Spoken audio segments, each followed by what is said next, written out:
ಸ್ನೇಹಿತರೆ, ಇವಾಗ ಮೊಟ್ಟೆ ಕೋಳಿ ಅಥವಾ ಲೇಯರ್ ಕೋಳಿಯಲ್ಲಿ ಬಿರಿಯಾನಿ ಯಾವ ಥರ ಮಾಡೋದು ಅಂತ ನಿಮಗೆ ತೋರಿಸ್ಕೊಡ್ತೀನಿ. ಇಲ್ಲಿ ರೆಡಿಯಾಗಿ ಅಂದರೆ ಕ್ಲೀನ್ ಮಾಡಿದ ಮೇಲೆ 3 kg ಇದೆ ಮೊಟ್ಟೆ ಕೋಳಿ. ಈ ಮೊಟ್ಟೆ ಕೋಳಿಲಿ ಬಿರಿಯಾನಿ ತುಂಬ ಚೆನ್ನಾಗಿ ಬರುತ್ತೆ. ನೀವು ಒಂದು ಸಲ ಟ್ರೈ ಮಾಡಿ. ಸಿಂಪಲ್ಲಾಗಿ ಈ ಮೊಟ್ಟೆ ಕೋಳಿ ಬಿರಿಯಾನಿ ಯಾವ ಥರ ಮಾಡೋದನ್ನ ನಿಮಗೀಗ ತೋರಿಸ್ತೀನಿ.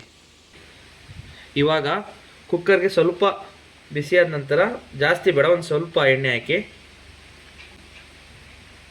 ಒಂದು 3 ಟೇಬಲ್ ಸ್ಪೂನ್ ಅಷ್ಟು ಎಣ್ಣೆ ಹಾಕಿದ್ದೀನಿ. ಈ ಎಣ್ಣೆ ಹಾಕಿದ ನಂತರ ಇದನ್ನು, ಈ ಮೊಟ್ಟೆ ಕೋಳಿ ಇದೆಯಲ್ಲ, ಇದನ್ನೆಲ್ಲ ಕುಕ್ಕರಲ್ಲಿ ಫಸ್ಟು ಇದನ್ನು ಫುಲ್ ನೀವು ಬೇಯಿಸ್ಕೊಂಡ್ಬಿಡ್ಬೇಕು. ಬ್ರಾಯ್ಲರ್ ಕೋಳಿ ಥರ ಇದು ಬೇಯಲ್ಲ, ಸ್ವಲ್ಪ ಗಟ್ಟಿ ಇರುತ್ತೆ. ನೀವೇನು ನಾಟಿ ಕೋಳಿ ಬಿರಿಯಾನಿ ತಿಂದಿದ್ದೀರಲ್ಲ ಅದೇ ಟೇಸ್ಟ್ ಬರುತ್ತೆ, ತುಂಬ ಚೆನ್ನಾಗಿ ಬರುತ್ತೆ. ಸ್ವಲ್ಪ ಮೊಟ್ಟೆ ಕೋಳಿನ ಚೆನ್ನಾಗಿ ಚರ್ಬಿ ಇರೋವಂಥ ತೊಗೋಬೇಕು, ಸ್ವಲ್ಪ ದಪ್ಪ ಇರಲಿ. 1.25 kg ಈ ರೇಂಜಲ್ಲಿ ಬರುವಂಥ ಕೋಳಿಗಳನ್ನ ಸೆಲೆಕ್ಟ್ ಮಾಡಿ. ಇಲ್ಲಿ ರೆಡಿಯಾಗಿ 3 kg ಮೊಟ್ಟೆ ಕೋಳಿ ಇದೆ. ಇದನ್ನು ನೀಟಾಗಿ ಈ ಥರ ಮಿಕ್ಸ್ ಮಾಡ್ಕೊಳ್ಳಿ. ಈ 3 kg ನಾನೇನು ಮಾಡ್ತಾಯಿದ್ದೀನಿ ಅಂದರೆ ಅರ್ಧ ಫ್ರೈ ಮಾಡ್ತೀನಿ ಮತ್ತು ಅರ್ಧ ಬಿರಿಯಾನಿ ಮಾಡ್ತೀನಿ. ಈಗ ಇದನ್ನು ನೀಟಾಗಿ ಈ ಥರ ಮಿಕ್ಸ್ ಮಾಡಿದ ಮೇಲೆ ಸ್ವಲ್ಪ ಅರಿಶಿಣ,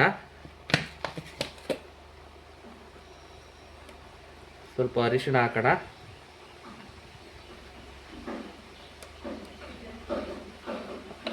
ನಂತರ ಅರಿಶಿಣ ಹಾಕಿದ ಮೇಲೆ ಉಪ್ಪು ಹಾಕ್ತಾಯಿದ್ದೀನಿ. ಉಪ್ಪು ಆಮೇಲೆ ಮತ್ತೆ ಬಿರಿಯಾನಿ ಮತ್ತೆ ಫ್ರೈ ಮಾಡುವಾಗ ರುಚಿಗೆ ಎಷ್ಟು ಬೇಕಷ್ಟು ನೋಡ್ಕೊಳ್ಳೋಣ. ಇದು ಚೆನ್ನಾಗಿ ಈಗ ಉಪ್ಪಿಡಿಲಿ ಅಂದ್ಬಿಟ್ಟು ಸ್ವಲ್ಪ ಉಪ್ಪು ಹಾಕ್ತಾಯಿದ್ದೀನಿ. ಅರ್ಧ ಮಾತ್ರ ಹಾಕಿರ್ತೀನಿ. ಉಪ್ಪು ಹಾಕಿದ ನಂತರ ಇದನ್ನು ಮತ್ತೆ ನೀಟಾಗಿ ಒಂದು ಸಲ ಮಿಕ್ಸ್ ಮಾಡ್ಕೊಳ್ಳಿ.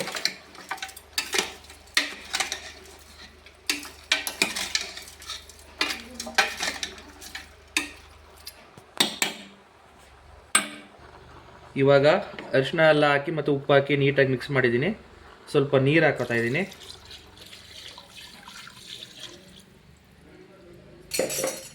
ನೀರು ಹಾಕಿದ ನಂತರ ನೀಟಾಗಿ ಇದನ್ನು ಒಂದು ರೌಂಡ್ ಮಿಕ್ಸ್ ಮಾಡಿ,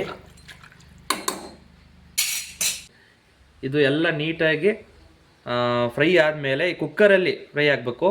7ರಿಂದ 8 ವಿಷಲ್ ಬರಲಿ. ಆಮೇಲೆ ಬಿರಿಯಾನಿ ಯಾವ ಥರ ಮಾಡೋದು ಮತ್ತು ಅದರಲ್ಲೇ ಅರ್ಧ ಫ್ರೈ ಯಾವ ಥರ ಮಾಡೋದು ನಾನು ನಿಮಗೆ ತೋರಿಸ್ತೀನಿ. ಇವಾಗ ಇಲ್ಲಿ 8 ವಿಷಲ್ ಆಗಿದೆ. ಚಿಕನ್ ಬೆಂದಿರುತ್ತೆ. 8 ವಿಷಲ್ ಕೂಗಿಸ್ಕೊಂಡಿದ್ದೀವಿ.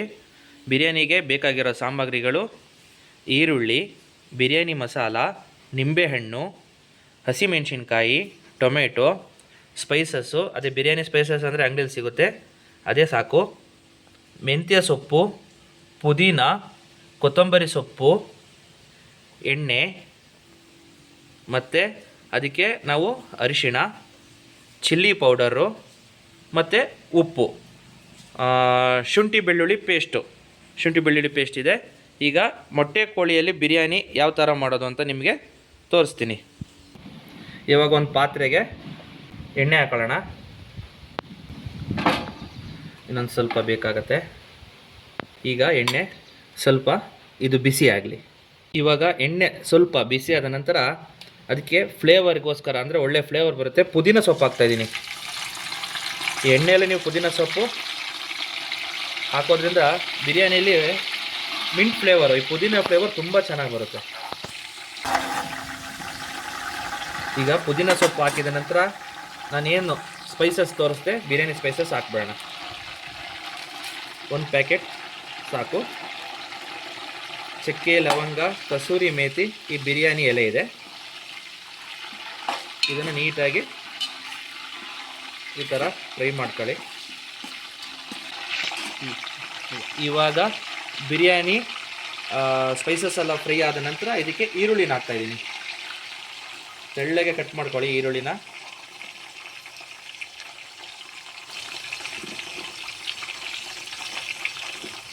ಈರುಳ್ಳಿ ಈಗ ಇದು ಬ್ರೌನ್ ಕಲರ್ಗೆ ಬರೋ ತನಕ ಹೈ ಫ್ಲೇಮಲ್ಲೇ ಇದನ್ನು ನೀಟಾಗಿ ಫ್ರೈ ಮಾಡ್ಕೊಳ್ಳಿ. ಸ್ವಲ್ಪ ಬ್ರೌನ್ ಕಲರ್ ಬರಲಿ. ಈರುಳ್ಳಿ ಸ್ವಲ್ಪ ಇನ್ನೂ ಬ್ರೌನ್ ಬಂದಿಲ್ಲ.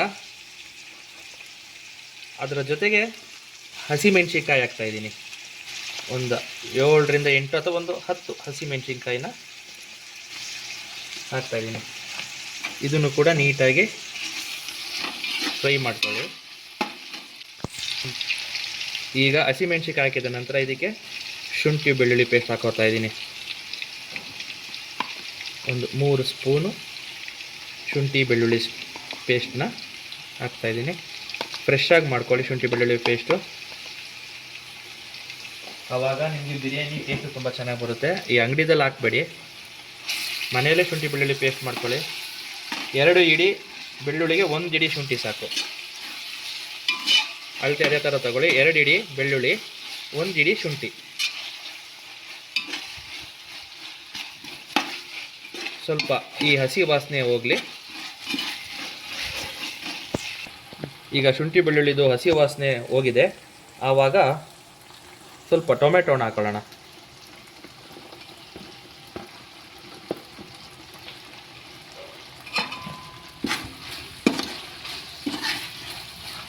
ಟೊಮೆಟೊ ಹಣ್ಣನ್ನು ಕೂಡ ನೀಟಾಗಿ ಒಂದು ಸ್ವಲ್ಪ ಫ್ರೈ ಆಗ್ತಾ ಇರಬೇಕಾದ್ರೇ ಈಗ ಇದಕ್ಕೆ ನೀವು ಮೆಂತ್ಯ ಸೊಪ್ಪು, ಕೊತ್ತಂಬರಿ ಸೊಪ್ಪು ಎರಡನ್ನು ಹಾಕಿ ನೀಟಾಗಿ ಮಿಕ್ಸ್ ಮಾಡ್ಕೊಳ್ಳಿ. ಇದೊಂದು ಸ್ವಲ್ಪ ಫ್ರೈ ಆಗಲಿ. ಇವಾಗ ನೋಡಿ ವಿಜಲ್ ಓಪನ್ ಮಾಡಿದ್ದೀನಿ. ಇದು ನೀಟಾಗಿ ಬೆಂದಿದೆ. ಹಾಗಾಗಿ ಮಿನಿಮಮ್ 7ರಿಂದ 8 ವಿಜಲ್ನ ಇದಕ್ಕೆ ಕೂಗಿಸ್ಕೊಳ್ಳೇಬೇಕು. ಮೊಟ್ಟೆ ಕೋಳಿ ಆಗಿದ್ದರಿಂದ ನೀವು ವಿಜಲ್ನ ಹಾಕೊಳ್ಳೋದನ್ನ ಮರಿಬೇಡಿ. ಇವಾಗ ಏನಿದು ನಾವು ಬೇಯಿಸ್ಕೊಂಡಿದ್ದೀವಿ, ಈ ಚಿಕನ್ ಸ್ಟಾಕ್ ಇದೆಯಲ್ಲ, ಈ ಚಿಕನ್ ಸ್ಟಾಕ್ನ ಹಾಕ್ಕೊಳ್ಳಿ. ಈ ಚಿಕನ್ ಸ್ಟಾಕ್ನ ವೇಸ್ಟ್ ಮಾಡಬೇಡಿ. ಆ ನೀರಲ್ಲೇ ಅದು ನಿಜವಾದ ರುಚಿ ಇರೋದು. ಈ ನೀರನ್ನ ಹಾಕೊಂಡ ನಂತರ ಇವಾಗ ಅದಕ್ಕೆ ಪೀಸ್ಗಳನ್ನ ಹಾಕೋತೀನಿ.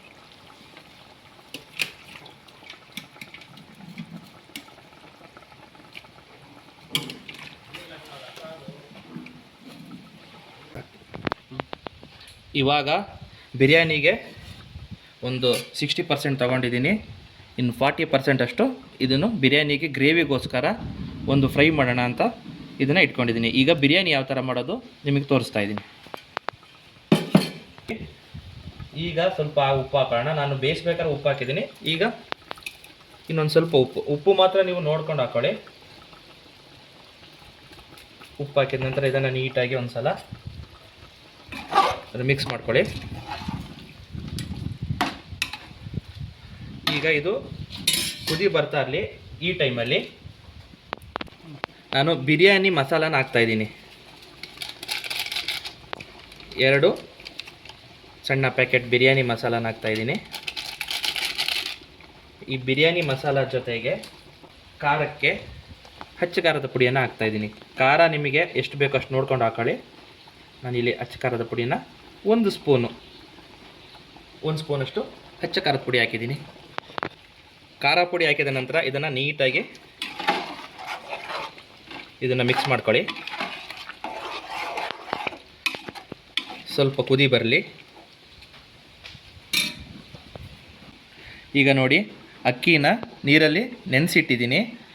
ಇದು ಮಿನಿಮಮ್ ಒಂದು 20 ನಿಮಿಷದಿಂದ ಅರ್ಧ ಗಂಟೆ ಆದರೂ ನೆನಿಬೇಕು. ಈಗ ನಾನು ಇದನ್ನು ನೆನೆಸಿ ಒಂದು 15 ನಿಮಿಷ ಆಗಿದೆ. ಇವಾಗ ಬಿರಿಯಾನಿ ನಾನೇನು ಇದರಲ್ಲಿ ಪಾತ್ರೆಯಲ್ಲಿದೆ, ಇದು ಕುದಿ ಬರೋ ಅಷ್ಟೊತ್ತಿಗೆ ಇದು ಕರೆಕ್ಟ್ ಆಗುತ್ತೆ. ಈ ಅಕ್ಕಿನ ನಾನು ಒಂದು 20 ನಿಮಿಷ ನೆನೆಸಿದ ನಂತರ ಅದಕ್ಕೆ ಹಾಕ್ತೀನಿ. ಈಗ ಬಿರಿಯಾನಿ ಮಸಾಲ ಮತ್ತು ಅಚ್ಚ ಖಾರದ ಪುಡಿ ಹಾಕಿದ್ದೀನಿ. ಸ್ವಲ್ಪ ಮೊಸರು ಹಾಕ್ತಾಯಿದ್ದೀನಿ. ಮೊಸರು ಹಾಕೋದ್ರಿಂದ ರುಚಿನೂ ಚೆನ್ನಾಗಿ ಬರುತ್ತೆ ಮತ್ತು ಮೀಟ್ ಏನಿದೆ ಮಾಂಸ ತುಂಬ ಸ್ಮೂತಾಗಿರುತ್ತೆ. ಇದನ್ನು ಮೊಸರು ಹಾಕಿದ ನಂತರ ನೀಟಾಗಿ ಮತ್ತೆ ಒಂದು ಸಲ ಎಲ್ಲ ಮಿಕ್ಸ್ ಮಾಡಿ.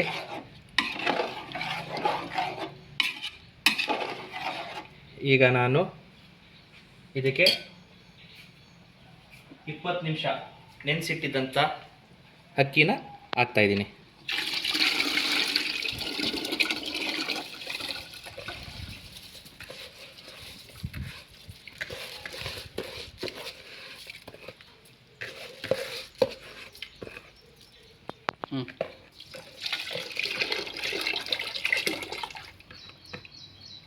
ಈಗ ಅಕ್ಕಿ ಹಾಕಿದ ನಂತರ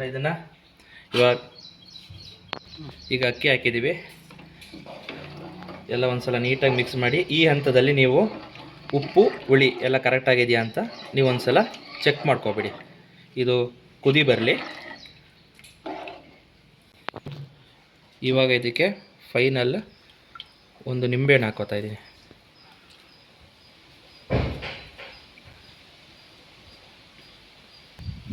ಒಂದು ನಿಂಬೆಹಣ್ಣು ಹಾಕಿದ ನಂತರ ಇದನ್ನು ಒಂದು ಸಲ ಮತ್ತೆ ನೀಟಾಗೆಲ್ಲ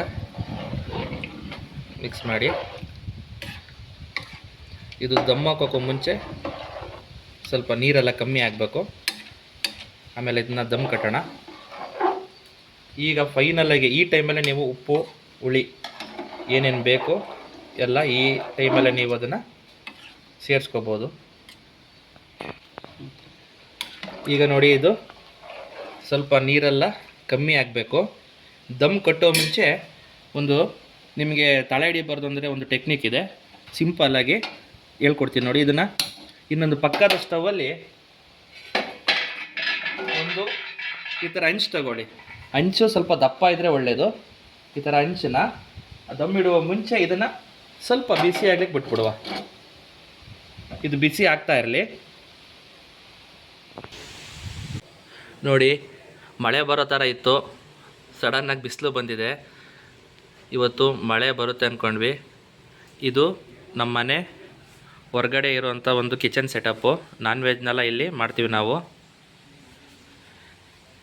ನಮಗೆ ನಾನ್ ವೆಜ್ ಮಾಡೋಕ್ಕೆ ಇದು ತುಂಬ ಕನ್ವೀನಿಯೆಂಟ್ ಇದೆ, ಹಾಗೂ ಬೇಗನೂ ಆಗುತ್ತೆ, ಆಮೇಲೆ ಮಾಡೋಕ್ಕೆ ಒಂಥರ ಖುಷಿನೂ ಆಗುತ್ತೆ.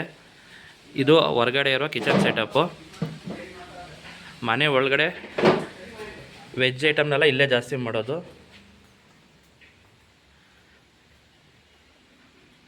ಇಲ್ಲಿ ವೆಜ್ ಐಟಮ್ನೆಲ್ಲ ಜಾಸ್ತಿ ಮಾಡ್ತೀವಿ. ನಾನ್ ವೆಜ್ಜು ಮಾಡಲ್ಲ ಅಂತಲ್ಲ, ವೆಜ್ಜನ್ನ ಜಾಸ್ತಿ ಮಾಡ್ತೀವಿ. ನಾನ್ ವೆಜ್ನೆಲ್ಲ ನಾವು ಆದಷ್ಟು ಇಲ್ಲೇ ಮಾಡ್ತೀವಿ. ನೋಡಿ, ಇವಾಗ ಇದು ಸ್ವಲ್ಪ ನೀರೆಲ್ಲ ಆವಿಯಾಗಿದೆ. ಇನ್ನೊಂದು 5 ನಿಮಿಷ ಅಷ್ಟೇ, ಆಮೇಲೆ ಇದನ್ನು ದಮ್ಗೆ ಹಾಕೋಣ. ಇವಾಗ ನೋಡಿ, ಈ ಹಂತಕ್ಕೆ ಬಂದ ನಂತರ ಈಗ ದಮ್ಗೆ ನಾವು ಇಡಬೇಕು ಅಂದರೆ ಕರೆಕ್ಟಾಗಿ ಈಗ ಬಂದಿದೆ ನೋಡಿ. ಈ ಹಂತಕ್ಕೆ ಬರಬೇಕು. ನೀರೆಲ್ಲ ಸ್ವಲ್ಪ ಡ್ರೈ ಆಗಿದೆ. ಇಲ್ಲಿ ನೋಡಿ, ಈಗ ಈ ತವೆನೂ ಸ್ವಲ್ಪ ಬಿಸಿಯಾಗಿದೆ. ಇದನ್ನು ಆಫ್ ಮಾಡಿಬಿಟ್ಟು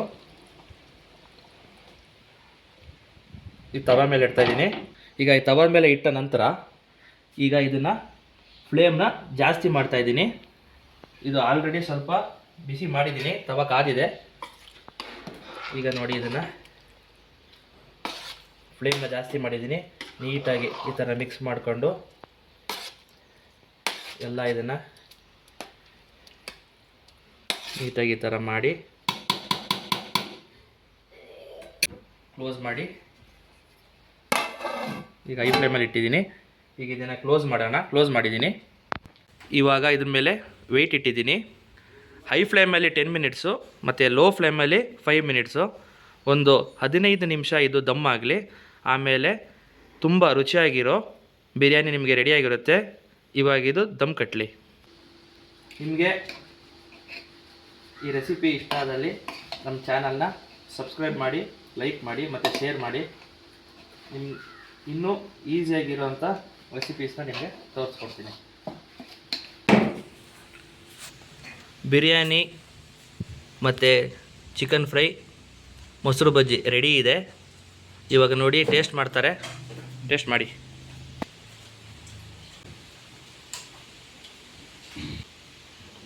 ಯಾವ ಥರ ಬಂದಿದೆ ವೇಣು? ಚೆನ್ನಾಗಿದೆಯಾ? ಚೆನ್ನಾಗಿದೆಯಾ? ನೋಡಿ, ನಿಮಗೂ ಇಷ್ಟ ಆದರೆ ಈ ರೆಸಿಪಿನ ಮನೇಲಿ ಟ್ರೈ ಮಾಡಿ. ಮೊಟ್ಟೆ ಕೋಳಿ ಬಿರಿಯಾನಿ ಮಾಡ್ಕೊಳ್ಳಿ, ತಿನ್ಕೊಳ್ಳಿ.